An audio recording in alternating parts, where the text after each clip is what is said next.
1886, Robert Louis Stevenson wrote the novel Strange Case of Dr. Jekyll and Mr. Hyde. The original pronunciation is Jekyll, but I thought that would annoy people, so I'm just using the movie pronunciation as it's called. This novel has had a very lengthy history, not just in film, but in theater, radio dramas, music, television, and in other novels as well. But film is what we'll be focusing on. In 1908, we got its first adaptation simply called Dr. Jekyll and Mr. Hyde. It was only a 16-minute long short and it has since been lost. The next adaptation was in 1910 and a Danish film translated to The Fateful Invention, but called Dr. Jekyll and Mr. Hyde in the US. Plus, I'm not even going to try and say the original Danish title. Again, this film has since been lost. Two more US versions were released in 1912 and 1913 respectively, and both were short films, the first being 12 minutes and the second being 26 minutes, as well as the fact the latter of which was distributed by a precursor to Universal Studios, the Universal Film Manufacturing Company Incorporated. Try saying that 10 times fast. In 1914, there was a German adaptation translated to A Strange Case and featured the actor who was in the original Danish version. There were two US versions in 1920, one which starred famous silent film actor John Barrymore and was the first adaptation that was a feature at 79 minutes. However, it was mainly adapting the 1887 stage play by Thomas Russell Sullivan, and it incorporated elements from The Picture of Dorian Gray. The second version that came out in 1920 was another short film at 40 minutes and was one of the first instances of the cliche that it was all just a dream, as well as having a shoehorned religious message at the end of it. There was another version in 1920 directed by F.W. Murnau called Der Januskampf, which translates to The Head of Janus, which was a Roman god with two faces.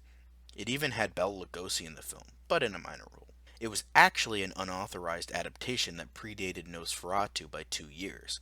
While Nosferatu had the fortune of having one version that escaped destruction, The Head of Janus wasn't so lucky, and the film is permanently lost. Now we reach the age of sound with one of the most famous adaptations and the original film of today's remake.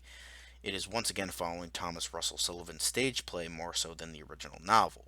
It starred Fredric March as both Jekyll and Hyde, and he even received an Academy Award for his groundbreaking performance, as well as a special type of effect involved in the transformation where March had all of the makeup on his face, and with special lighting techniques, it was all done in one shot and in camera.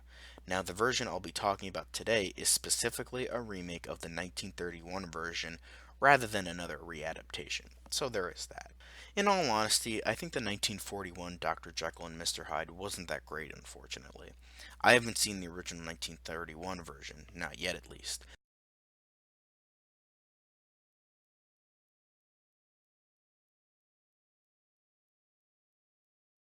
But I think the main reason as to why this one might not be as good was because of the Hays Code that was being strictly enforced at the time. All the heinous acts in the film are only extremely vaguely implied, and the rest of the film was unbearably slow. Spencer Tracy and Ingrid Bergman do give very good performances, and Tracy does a very good job in the dual role. Not to actually get nominated like March, but still a very good performance nonetheless.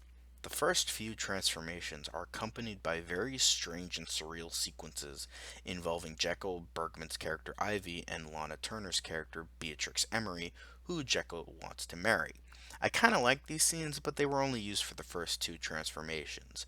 Speaking of, though, when Jekyll does transform into Hyde, they're done with a series of cross dissolves rather than the fancy lighting techniques of the original film.